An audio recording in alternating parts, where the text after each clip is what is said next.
Merci pour l'introduction. Bonjour tout le monde. Hyper content d'être là et de vous voir aussi nombreux pour parler de bases de données et de monitoring. C'est pas forcément toujours évident dans les conférences de développeurs. Juste avant de commencer, j'avais une petite question pour vous. Qui est-ce qui est DBA dans la salle? Ouais. Qui est-ce qui est SRE? Ops. Et bon, ok. Et qui est-ce qui est développeur? Ah, ok, je m'y attendais.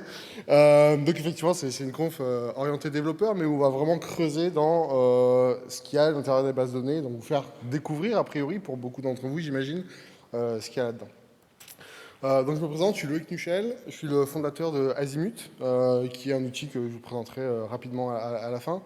Et en fait, toute cette histoire a démarré il y a 4 ans, quand je suis arrivé chez Doctolib en tant que principal ingénieur, et je travaillais avec beaucoup d'équipes différentes, où je devais assez rapidement comprendre la base de données. Puis je suis arrivé, donc, comme je l'ai dit, il y a 4 ans, donc à peu près au moment du Covid. Et Doctolib, ça doit vous parler, on a pris des pics de charge assez violents. Et donc du coup, j'ai eu les deux choses un peu en même temps, de comprendre un peu l'application évidemment, mais la base de données aussi, le modèle de données, et comprendre son profil de performance et comment ça fonctionnait. Et donc j'ai un peu vécu tout ça, c'est ça qui m'a plongé dedans. Et puis depuis 4 ans, je creuse de plus en plus. Je ne vais pas dire que je suis au fond du trou, mais en tout cas, je vais vous présenter ce que j'ai trouvé là-dedans. Donc voilà. Donc les bases de données, grosso modo, la plupart des devs, ils ont plutôt cette expérience. J'en mets une, ça fonctionne et c'est cool. Et chez mes select, insert, mes create table, alter table, et ainsi de suite. Et ça fonctionne plutôt bien. On voit vraiment souvent les bases de données comme une commodité, en mode, bon, j'ai pris un pool, je stocke des données dedans, je les récupère et ça fonctionne bien. Le truc, c'est que c'est vraiment un composant hyper critique de l'infrastructure, c'est le composant limite le plus difficile à scaler, à monitorer, parce que c'est là justement, c'est l'essentiel qui est stateful, et donc du coup qui est assez difficile à scaler. Et en fait, pendant très longtemps, au début des boîtes, en fait, ça fonctionne plutôt bien, on ne se pose pas de questions, on l'utilise un peu comme on veut. Le truc, c'est que toujours à un moment dans la vie d'une boîte, on va arriver un peu à des limites. Et là, tout d'un coup, la courbe de compétences nécessaires, la courbe d'expérience et la courbe de difficulté augmente énormément. Parce que du coup, on passe d'un côté un peu naïf où on peut faire un peu tout ce qu'on veut et ça marche très bien, à un côté où il faut comprendre le fonctionnement interne pour savoir quoi améliorer, quoi monitorer et quoi faire. Et donc ça, les boîtes se le prennent à un moment dans leur vie et à ce moment-là, il y a un petit cap à prendre là-dessus. Et c'est ça qu'on va explorer aujourd'hui. Je me souviendrai toujours de la citation d'un CTO dans une fintech qui m'a dit notre base de données toujours a une mauvaise requête d'un désastre. Et en fait, c'est assez vrai, c'est que dès qu'on sollicite vraiment les bases de données, une mauvaise requête faite par une application ou par quelqu'un qui se connecte dessus ou quelque chose qui va un peu mal, et en fait, direct, ça peut être l'incident cascade et être assez difficile. Et c'est ça qu'on va essayer d'éviter aujourd'hui. Quand on opère des bases de données, qu'on n'est pas très attentif au monitoring, on a l'impression que des fois l'incident il arrive d'une minute à l'autre, instantanément. Mais en vrai, un peu comme les volcans où il y a une éruption d'un coup, mais en fait il y avait énormément de signaux avant-coureurs, plusieurs jours, voire plusieurs semaines avant. C'est un peu la même chose dans les bases de données. Alors c'est peut-être pas plusieurs semaines avant, mais en tout cas, il y a des signes de dégradation, de choses qui commencent à aller mal avant que la base de données tombe vraiment. Et l'idée, c'est de vraiment pouvoir les observer grâce avec des bons outils, des bons réflexes, comprendre un peu qu'est-ce qu'il y a à l'intérieur, pour pouvoir détecter ça et agir avant que l'incident arrive, ou à minima, quand l'incident est là, pouvoir le détecter et le résoudre assez vite. Donc ça permet notamment une détection plus rapide et d'identifier aussi les causes profondes à l'origine, parce que souvent, quand on voit un incident, après on doit investiguer de pourquoi c'est arrivé. Ok, nos requêtes, elles marchent plus bien, la base de données, elle répond plus, mais on ne sait pas pourquoi et c'est pas évident. Donc typiquement, une architecture web classique, ça peut ressembler à ça. On a une application déployée sur un serveur qui se connecte à une base de données déployée sur un serveur, idéalement pas le même. Euh, et donc du coup, quand on scale, on va déployer plusieurs applications. Donc on va scaler horizontalement l'application et se connecter toujours à la même base de données. Puis après, quand ça commence à arriver un peu à des limites, on va aller mettre des réplicas en lecture. Et donc du coup, les applications vont contacter les réplicas pour de la lecture et contacter le principal pour de l'écriture. Donc ça, c'est à peu près une architecture très classique, assez standard, basique. Très souvent, dans notre hébergeur, on va avoir du monitoring infra déjà intégré. Donc, il va monitorer les serveurs, donc le CPU, la RAM, les logs et ainsi de suite. On va aussi rajouter le nôtre pour avoir quelque chose d'un peu plus complet. Et de manière assez vite aussi, on va monitorer notre application parce que c'est là où on code, c'est là où on fait les bugs, c'est là où on veut savoir quand il y a un problème, où il est, comment le diagnostiquer, où est-ce qu'il est arrivé vraiment. Et puis c'est aussi ça que les utilisateurs utilisent directement, donc on veut savoir si ça rend service aux utilisateurs. Donc ça, on a très souvent du monitoring applicatif là-dessus. Et en fait, la plupart des boîtes, souvent, s'arrêtent ici, en se disant que la base de données, dans tous les cas, elle va être monitorée aussi de manière indirecte, soit par la partie infrastructure, c'est-à-dire que si la base de données va vraiment mal, il y a moins que le serveur aille mal et que ça se détecte, ou que si la base de données aille mal, et du coup, les applications vont plus pouvoir se connecter, vont avoir du mal, et en fait, les problèmes de la base de données vont se répéter sur le monitoring applicatif. Et donc, du coup, on ne va pas mettre souvent de monitoring de base de données. L'inconvénient, comme je disais tout à l'heure, c'est que justement, on va avoir uniquement ces symptômes à la fin et pas des choses un peu en avance de phase. Donc, je vais vous raconter quelques anecdotes que j'ai vécues ou qu'on m'a racontées pour vous illustrer un peu à quoi ça peut ressembler. Donc, j'ai discuté avec une scale-up française dans la finance qui du coup, avaient du monitoring, exactement ce que je vous écrivais là, monitoring applicatif, monitoring infrastructure, et ils ont vu qu'à un moment, beaucoup d'erreurs 500 sur leur requête HTTP. Donc du coup, ils sont investigués dans leur stack et très vite, ils se sont rendus compte que c'était leur requête SQL qui était en timeout. Et là-dessus, pas évident, parce qu'en fait, il y avait énormément de requêtes différentes qui étaient en timeout. Donc du coup, c'était pas genre une mauvaise requête qui était pas bien foutue. Et au bout de pas mal de temps d'investigation, ils se sont rendus compte que toutes ces requêtes-là requêtaient la même table, et qu'en fait, c'était probablement cette table-là qui avait des problèmes, et que toutes les requêtes de cette table-là avaient des problèmes derrière. En creusant un peu plus, ils se sont rendus compte qu'il y avait des dead rows, enfin beaucoup de dead rows sur cette table-là. Donc si vous ne savez pas ce que c'est des dead rows, en PostgreSQL, quand on fait une modification ou une suppression, les données ne sont pas modifiées ni supprimées. On crée tout simplement une nouvelle row avec les nouvelles valeurs et on garde l'ancienne. Ce qui permet que quand il y a plusieurs transactions, en fonction de la transaction, on peut regarder les données qui correspondent au moment où on a démarré la transaction. Et en fait, du coup, évidemment, au bout d'un moment, les anciennes rows ne servent plus à rien parce qu'il n'y a plus aucune transaction qui peut y accéder. Et donc, il y a un processus qui s'appelle le vacuum qui permet de nettoyer ces rows-là.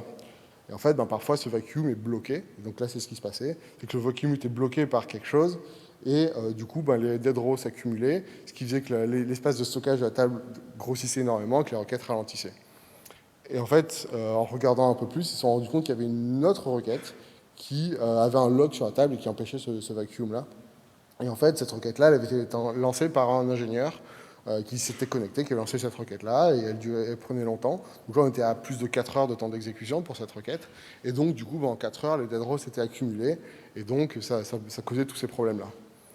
Le truc, c'est qu'on pourrait dire, c'est pas terrible de lancer une requête de 4 heures, peut-être que cet ingénieur-là aurait un peu mieux de mieux réfléchir. Le truc, c'est qu'il utilisait PSQL, et alors là, c'est la petite astuce, c'est que dans PSQL, donc la ligne de commande qui vient avec PostgreSQL pour le requêter, quand on lance une requête et qu'on fait CTRL-C, on s'attend à ce que ça annule la requête parce que ça sort de PSQL. Le truc, c'est que ça sort juste du point de vue client, ça ne l'arrête pas côté serveur. Donc en fait, lui, il avait arrêté sa requête, il pensait qu'elle était annulée, mais en fait, elle continuait de s'exécuter. Et donc du coup, c'est ce qui a créé cet incident-là.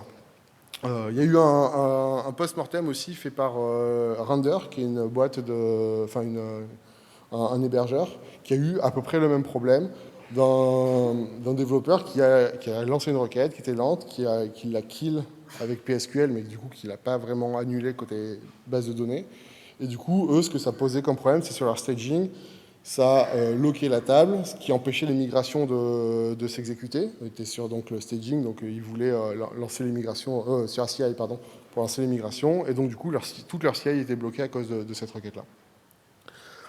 Il y a eu un autre incident du coup, dans la même licorne fintech dont je vous parlais, donc la première, où ils ont eu exactement les mêmes symptômes, c'est-à-dire plein de requêtes en échec, donc erreur 500 causées par des timeouts SQL et causées par des dead rows. Donc ça, vu que c'est arrivé quelques jours après, ils ont vite diagnostiqué ça.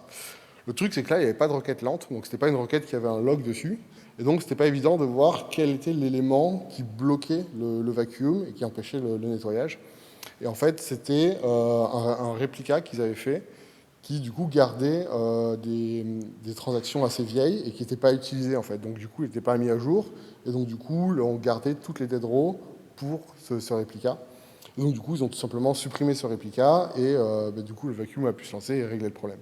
Donc on voit qu'avec les mêmes symptômes, des mêmes causes un peu, on a des actions très différentes des fois, et c'est pas évident là-dessus. Un troisième cas, c'était donc dans une autre startup, pareil, FinTech aussi, mais beaucoup plus petite ici, où ils se sont rendus compte qu'ils avaient des requêtes qui passaient de 500 millisecondes à 22 secondes. Et ça posait quelques problèmes, évidemment.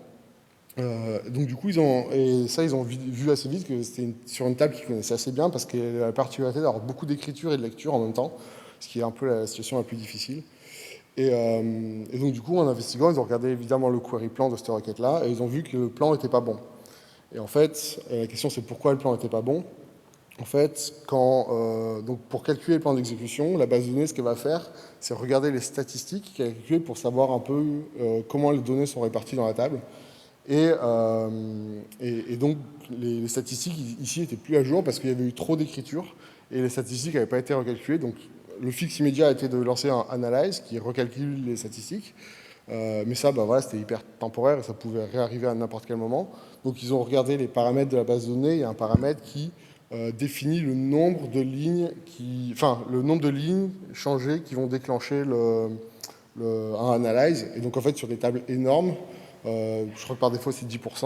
En fait, sur une table à 1 milliard de lignes, on va avoir à 10%, ça fait 100 millions de lignes. Donc du coup, il y a quand même une grosse modification, donc ils ont vachement baissé ce paramètre-là.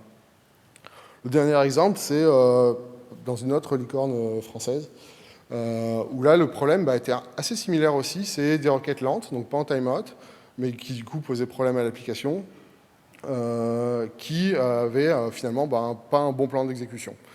Mais là, dans ce cas-là, si en lançant un analyze, ça ne réglait pas le problème. Le analyze avait toujours des mauvaises statistiques. Et en fait, en creusant un peu plus, ils se sont rendus compte que les statistiques, évidemment, n'étaient pas calculées sur l'ensemble des données, mais sur une représentation statistique des données. Et qu'en fait, ces représentations statistiques n'étaient pas représentatives, notamment quand on faisait des gros inserts en batch, ce qui est le cas souvent quand on insère des nouveaux clients ou ce genre de choses-là. Et donc, du coup, la solution, ça a été d'augmenter la taille de l'échantillonnage. Et donc, du coup, au lieu de prendre 30 000 lignes par défaut, en prendre beaucoup plus, ce qui a quand même un mauvais effet de prendre plus de temps pour l'analyse. Mais du coup, on voit qu'il y a quand même, pour des causes similaires, pour des conséquences similaires, des causes des fois assez différentes. Donc ça, je vous ai parlé un peu des use cases, et du coup, maintenant, on va rentrer un peu dans le dur du sujet. Donc vous allez voir pas mal de code SQL. J'allais un peu vite parce qu'il y a beaucoup de choses. Les slides seront disponibles à la fin si vous voulez les revoir.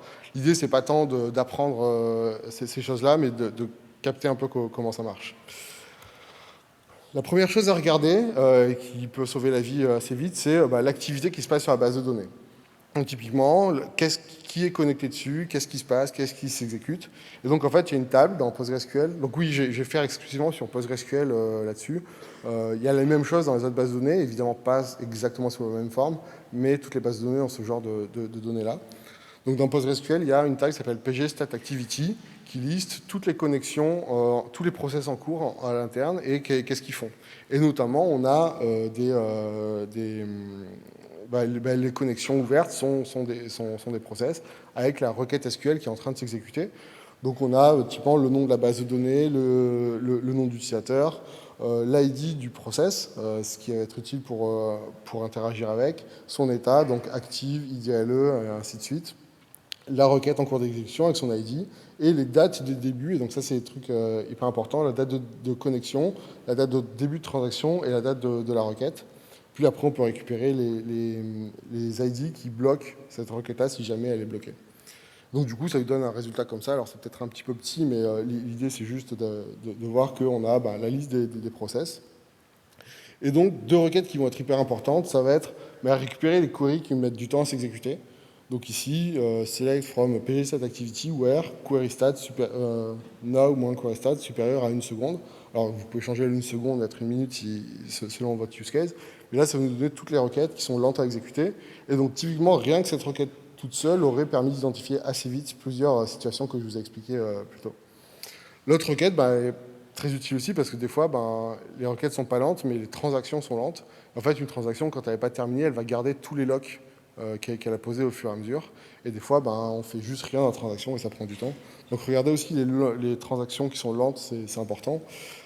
Parfois, on conseille de regarder juste les IDLE une transaction, donc c'est-à-dire les transactions qui n'ont rien fait depuis longtemps, donc c'est-à-dire qui font juste rien mais qui restent ouvertes. Ou sinon, juste checker la taille, la longueur de la transaction, ça peut être pratique. Donc en fait, une fois qu'on a identifié les requêtes qui posent problème, on va peut-être vouloir les annuler. Et donc en PostgreSQL, on a une fonction qui s'appelle pg cancel backend pour faire ça, et on donne le PID. Et donc c'est pour ça qu'il est important de la connexion de la requête qu'on veut annuler. Et donc du coup, voilà, on peut l'annuler. Par contre, il faut quand même faire attention qu'on a besoin d'une autre connexion. On ne peut pas annuler la requête depuis la même connexion, parce que justement, on va annuler la requête du PID.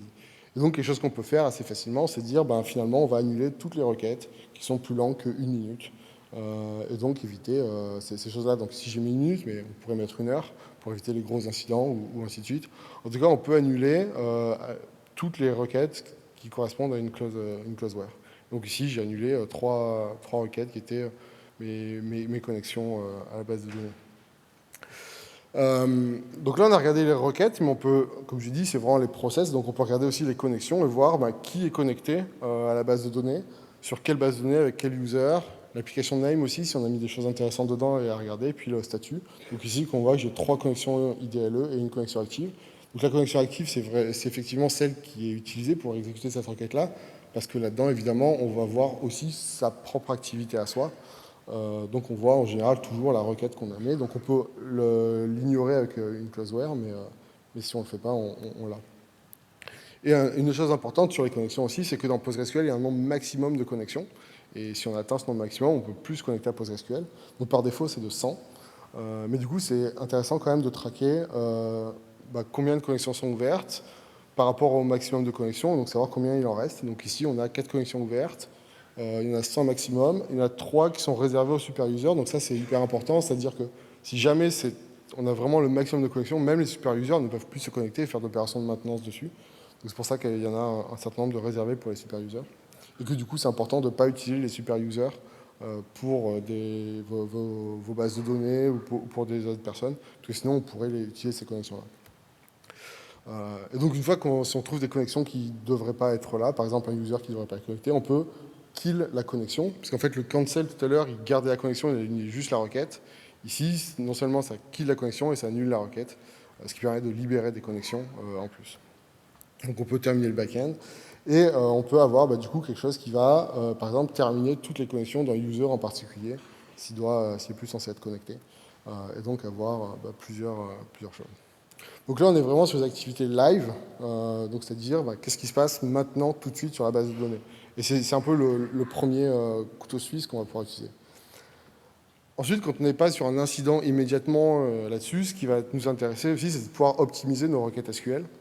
Donc typiquement, savoir quelles requêtes sont lentes, pas lentes, et où aller optimiser ça. Donc pour ça, il y a une table qui s'appelle pg statement. Donc c'est pas quelque chose qui est donc c'est installé par défaut avec PostgreSQL, mais c'est pas activé par défaut. Donc c'est une extension qui est livrée avec PostgreSQL qu'il faut activer avec le create extension. Et donc ça va stocker des statistiques sur l'ensemble des requêtes qui sont exécutées sur la base de données. Donc on va avoir évidemment la base de données, l'utilisateur, la requête, mais derrière on va avoir des compteurs qui vont incrémenter les choses. Donc typiquement on va avoir le total, enfin les calls, qui va être le total de toutes les requêtes exécutées, les rows qui sont le total de toutes les rows exécutées pour tous ces calls-là, le temps d'exécution, pareil, qui est la somme de tous les temps d'exécution de toutes les fois où la requête a été exécutée. Ensuite, la moyenne, le max, la standard déviation. Donc ça permet vraiment d'avoir un peu un aperçu global de qu'est-ce que ça coûte et comment elle se comporte. Et ensuite, on va avoir pas mal d'autres statistiques. Les quelques-unes que je vous ai mis, c'est la partie de lecture, écriture et la création de wall. Et donc, du coup, là, je me rends compte que c'est probablement assez petit pour vous. Mais donc, on va avoir ces statistiques-là, tout simplement dans la base de données.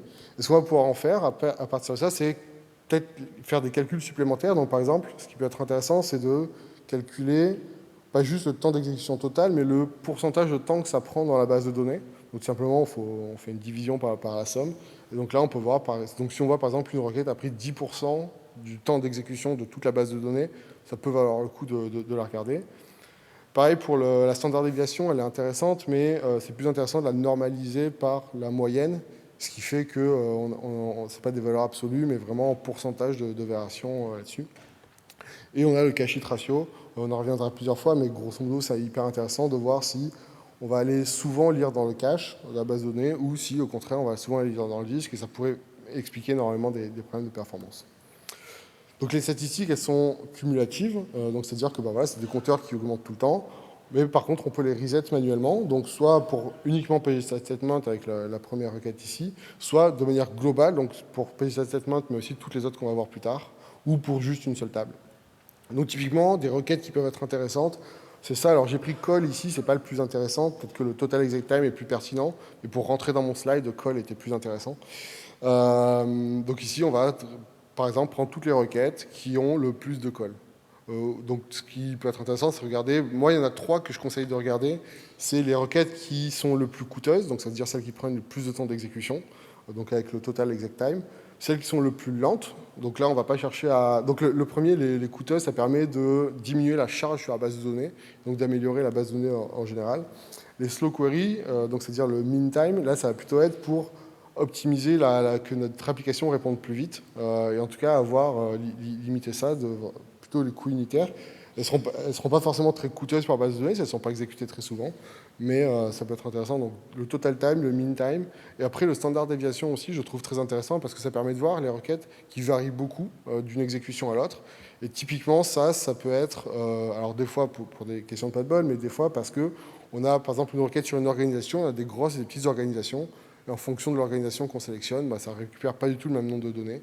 Et donc là, ça peut être intéressant de regarder pour ne pas avoir des cas horribles pour souvent les plus gros clients là-dessus.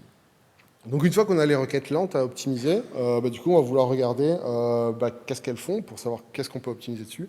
Donc c'est là où on va faire un plan d'exécution. Donc en PostgreSQL, c'est explain avec quelques paramètres qu'on peut mettre et on va avoir notre plan d'exécution qui va nous dire exactement ce que la base de données va faire pour exécuter cette requête.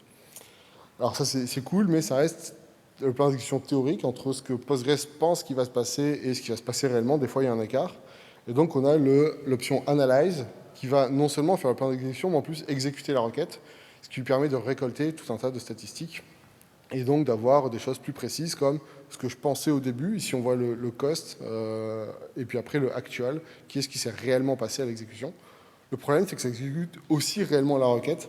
Donc, typiquement, pour des requêtes qui seraient très coûteuses, il faut faire attention de les exécuter plutôt dans des temps calmes de votre base de données, où il n'y a pas trop de charge. Et pour des requêtes qui font des modifications, la modification va vraiment être faite. Donc, souvent, on va plutôt l'exécuter dans une transaction et rollback la transaction pour éviter la modification. Donc là, je vous montre des plans d'exécution sur des requêtes assez triviales. Sur une requête un peu plus compliquée, ici, donc, je récupère les index et leurs statistiques, on le verra un peu plus tard. Ça fait des plans d'exécution un peu plus gros, évidemment. Donc là, il y a 40 lignes à l'écran, mais en vrai, il y en a 130 dans le plan d'exécution total.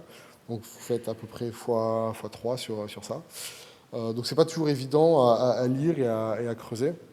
Donc il y a des tools en ligne qui permettent de faire ça. Donc il y a explain.dpez qui parse le plan et met un peu les endroits problématiques. Et on a aussi un explain.dalibo qui le donne sous forme de graphique. Et alors moi, j'aime beaucoup cet outil-là parce que ça pinpoint un peu les points. Donc ici, on voit qu'il y a un index scan tout en haut qui est problématique et d'autres endroits. Et donc ça nous donne les endroits où regarder, puis il y a des explications supplémentaires, puis c'est assez visuel. Donc souvent, pour les plans d'exécution, c'est pas mal. Il y a plusieurs choses à garder en tête quand même pour le plan d'exécution, c'est que ça dépend très fortement des statistiques de la base de données, donc il faut vraiment l'exécuter sur le même environnement, même la même base de données et le même nœud, idéalement, parce que tous les nœuds n'ont pas forcément exactement la même charge et pas forcément la même chose. Et aussi le plus vite possible, parce que s'il y a un analyse qui passe et qui recalcule les stats entre-temps, le plan d'exécution peut changer. Et évidemment avec les mêmes paramètres, parce qu'en fonction de si on prend une valeur très sélective ou pas très sélective, donc une valeur très présente ou pas dans la colonne, et du coup le plan d'exécution peut changer aussi. Donc pour ça, il y a deux choses qui sont pas mal. C'est une extension qui s'appelle AutoExplain, qui permet de loguer les plans d'exécution de toutes les requêtes qui dépassent un temps d'exécution. Donc du coup, après, il faut aller récupérer ces plans d'exécution dans les logs, mais du coup, au moins, on les a, et c'est le vrai plan d'exécution de la requête.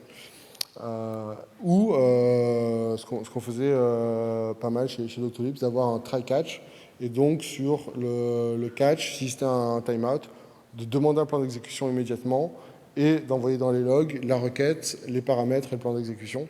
Ce qui permet aussi, puisque du coup, comme je vous l'ai dit, que le plan d'exécution doit être exécuté sur le même serveur, et donc potentiellement sur la production, si on n'a pas envie de laisser l'accès à la production aux développeurs, ce qui était le cas chez Doctolib, bah, ils ne peuvent pas run des plans d'exécution, tout simplement.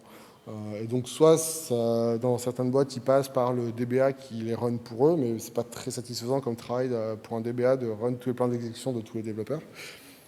Et donc là, ça permettait d'avoir le plan d'exécution directement sans avoir accès à la production, parce que c'est l'application elle-même qui le demande.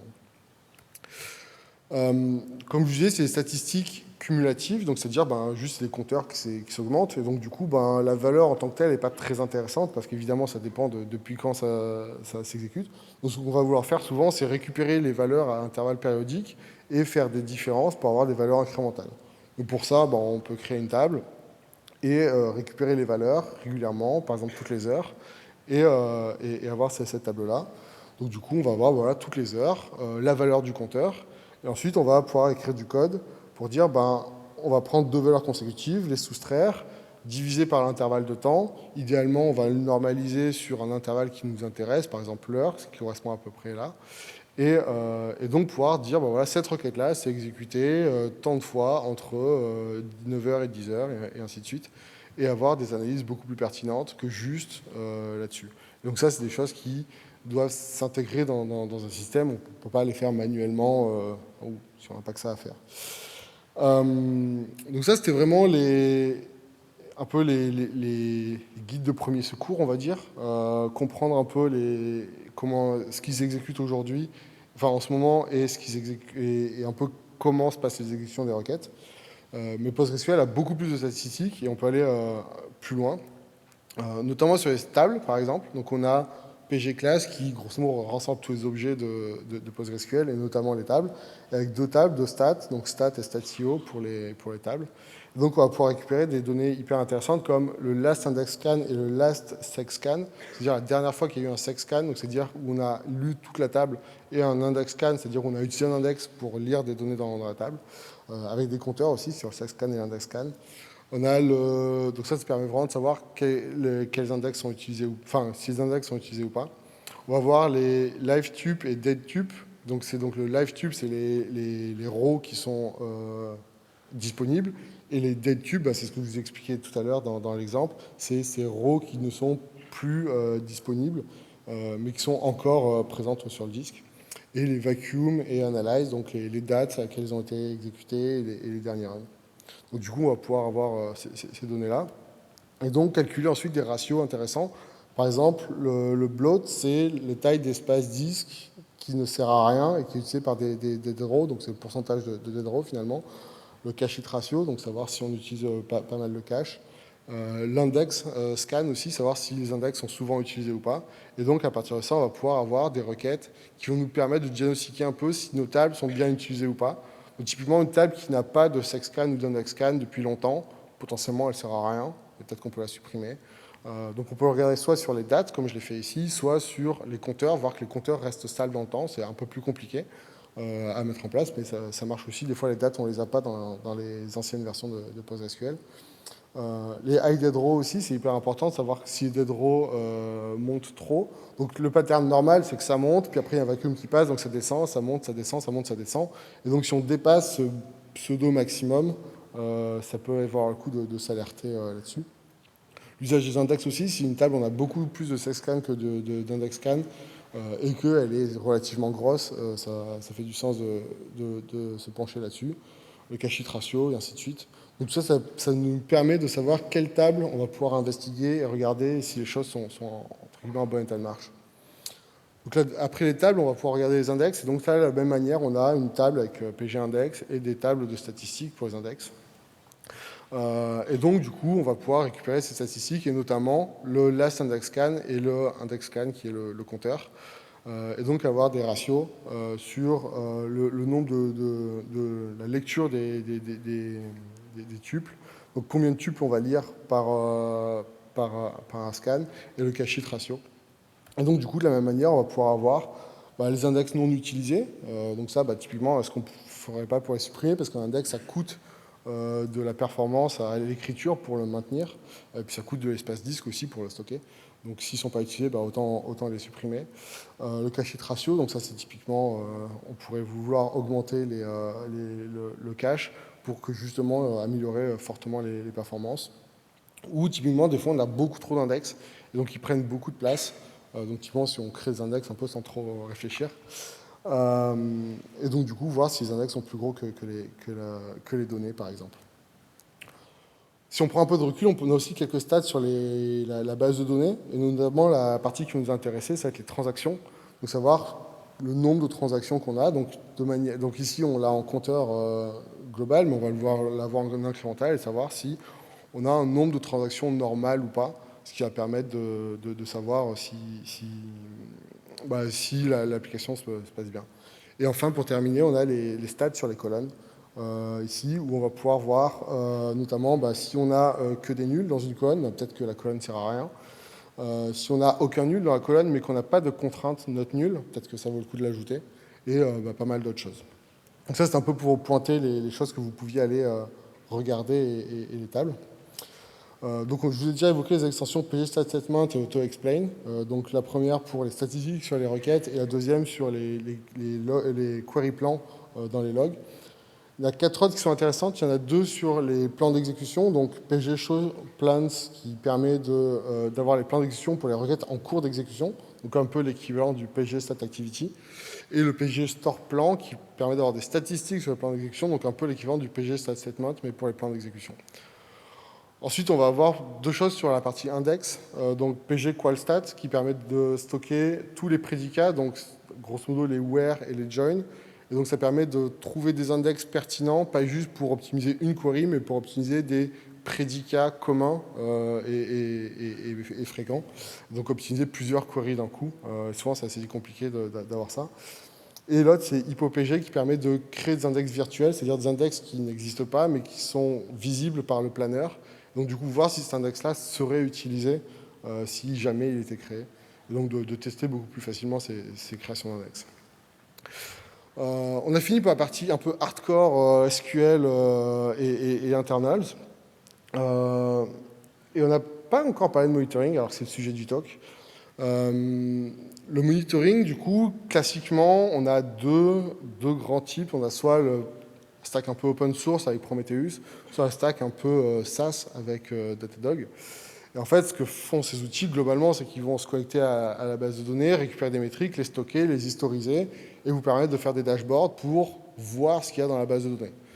Ça, c'est cool jusqu'au moment où on a trop de dashboards, en fait. Parce que vous l'avez vu, il y a déjà pas mal de métriques, et en vrai, je vous en ai montré que pas tellement que ça.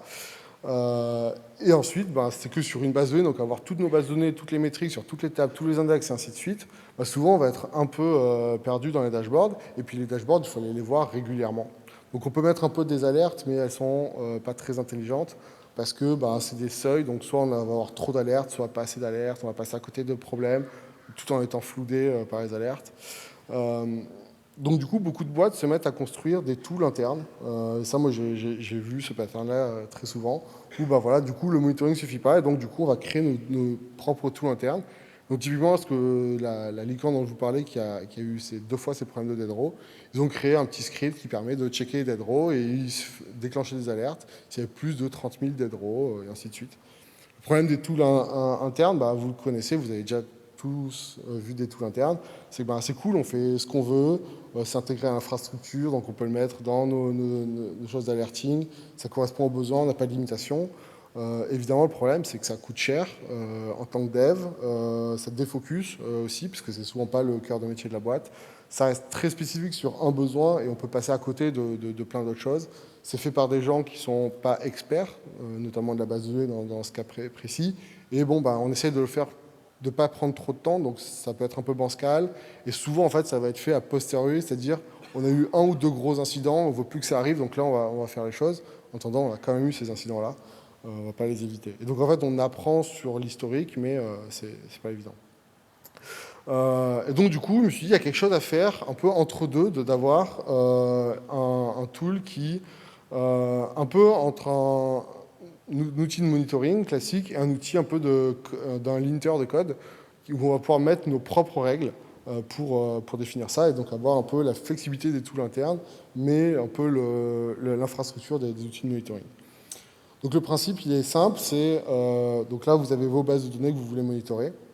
Et donc, Azimut Inspector, ce qu'il va faire, c'est avoir des collecteurs, se connecter à vos bases de données et collecter les métriques. Donc ça, c'est vraiment du monitoring très classique, comme font tous les outils de monitoring.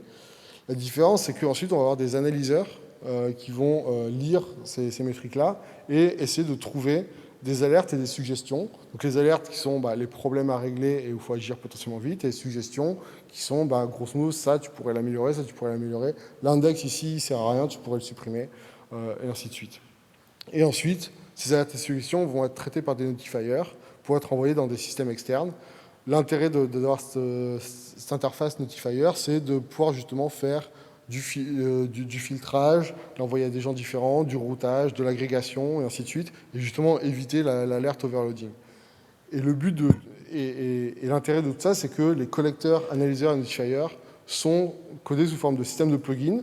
Donc il y en a un certain nombre qui sont livrés, et l'idée c'est d'avoir un outil prêt à l'emploi, prêt à l'usage, mais aussi que vous puissiez coder vos propres collecteurs, mais surtout vos analyseurs, pour aller coder tout ce qui manquerait ou tout ce qui serait très spécifique à votre métier. Et de la même manière, sur les analyseurs, avoir toutes vos règles très spécifiques de routage et autres pour contacter la bonne équipe à la bonne heure et ce genre de choses-là. Donc un exemple de suggestion qui est émise, donc ici sur un index dupliqué. Et en fait, tout l'intérêt, c'est pas juste de dire attention à cet index-là qui est dupliqué, il faudrait le supprimer, c'est aussi de propager un peu de la connaissance métier de base de données à des gens qui ne sont pas spécialistes de la base de données. Donc on explique pourquoi les index dupliqués sont problématiques. On donne du contexte de voilà, c'est dupliqué avec celui-là, et on donne toutes les informations pour pouvoir prendre une décision là-dessus. Donc ici on donne le last scan, le total scan et ainsi de suite, donc pas mal de stats. Et de la même manière, dans la résolution, on ne dit pas juste il faut drop l'index. On dit, avant de drop l'index, il faut faire quand même attention, notamment vérifier qu'il est inutilisé de partout, donc c'est-à-dire sur tous les nœuds de la base de données, et pas juste sur le nœud où ça a été identifié, et ainsi de suite. Donc l'idée, c'est vraiment de coacher, ou en tout cas de transmettre des connaissances. Donc il y a déjà pas mal d'analyseurs, il y a deux grandes catégories. Une catégorie qui est centrée sur le schéma et les données snapshot, donc directement les statistiques disponibles, ce qui permet d'avoir un retour hyper rapide. Donc du coup, quand on l'installe, 1 minute plus tard, on a ce premier rapport. Et on a un autre type d'analyseur qui est plutôt sur les données live et les trends, ce qui permet de monitorer vraiment sa base de données, savoir si là, il y a une requête qui pose problème, si là, il y a d'un coup une grosse augmentation de stockage, et ainsi de suite. C'est des choses qu'on ne va pas voir immédiatement, et idéalement qu'on ne voit jamais, en pratique qu'on va quand même voir. Donc comme je l'ai dit, l'idée c'est d'être extensible et donc vraiment d'avoir un système de plugins. Je vous ai mis très rapidement des petits exemples de code pour un collecteur. Donc ici on a un ID, donc on définit le module qui permet d'identifier le collecteur. Ensuite on a juste une fonction collect où on va se connecter à la base de données, faire notre requête et renvoyer le résultat qui va être ensuite stocké dans les résultats des collecteurs. Et de la même manière, sur l'analyseur, on va avoir son ID. Ensuite, on va aller récupérer les métriques des collecteurs, faire notre business logic. Donc ici, c'est récupérer les pings qui sont supérieurs à la configuration. Et ensuite, créer nos alertes si ça pose problème. Donc l'idée, c'est vraiment d'avoir quelque chose le plus simple possible et puis d'avoir une fonction où on peut vraiment écrire tout le code qu'on veut, se connecter ailleurs et ainsi de suite. Il y a une partie LLM aussi qu'on peut utiliser. Donc vraiment, pour moi, Azimut, comme la prochaine étape d'industrialisation des bases de données, c'est-à-dire ça va être automatiser le travail répétitif que les gens qui gèrent les bases de données font, et donc du coup avoir cette intelligence-là algorithmique et en partie IA aussi, pour faire en sorte que les bases de données se gèrent le plus possible et ne pas avoir besoin de regarder les dashboards sans arrêt.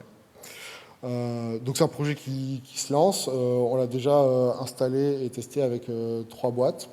Et on cherche 5 design partners au total pour expérimenter avec nous. C'est un projet qui est assez complexe à développer et qui a besoin justement d'être au contact de productions qui sont exigeantes pour pouvoir trouver les choses et justement améliorer. Donc si jamais vous avez envie d'améliorer votre base de données, des soucis et que vous voulez vraiment travailler là-dessus, on serait ravis de pouvoir travailler avec vous sur votre base de données et essayer de l'améliorer, de la monitorer au mieux et d'identifier tous les problèmes que vous pouvez avoir. Dans les 2 installations qui ont été faites, à chaque fois on a identifié des choses assez rapidement et plutôt des bons feedbacks pour l'instant. Merci à tous. Il y a deux QR codes, un pour retrouver, donc bah, voilà, si vous voulez une démo d'Azimut, qu'on fasse plutôt rentrer dans les détails, et une autre, bah, c'est les slides, donc si vous voulez retrouver ces slides-là. Et je serais ravi d'avoir un feedback sur l'application, donc n'hésitez pas, puis si vous avez quelques questions, c'est le moment. Merci.